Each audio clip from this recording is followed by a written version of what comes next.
రాజన్న సిరిసిల్ల జిల్లా వేములవాడ అర్బన్ మండల తహసీల్దార్ విజయ్ ప్రకాష్ రావుపై కలెక్టర్కు ఫిర్యాదు చేశాడు ఓ భూ బాధితుడు.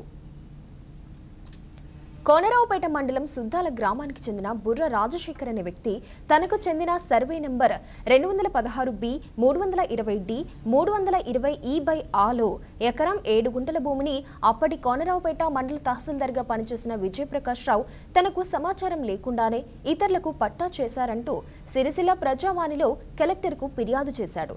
ఈ విషయం గురించి తహసీల్దార్కు ఎన్నిసార్లు ఫోన్ చేసినా సమాధానం ఇవ్వడం లేదని, గతంలో ఫోన్ ద్వారా తమ భూమి తమకయ్యేలా చూస్తామని చెప్పాడని వాపోయారు.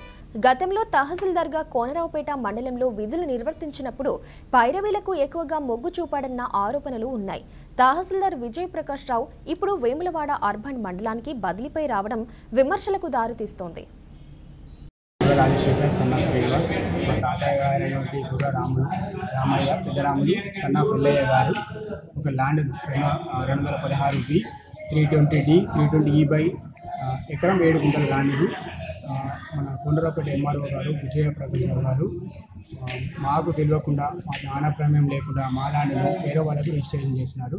మేము ఎంఆర్ఓ చుట్టూ ఇప్పుడు గత 2 నెలల నుండి నేను తిరుగుతున్నా కూడా పట్టించుకోవడం లేదు. దయచేసి కలెక్టర్ గారు ఈ యొక్క ప్రాబ్లంను సాల్వ్ చేయగలని కోరుతున్నాను.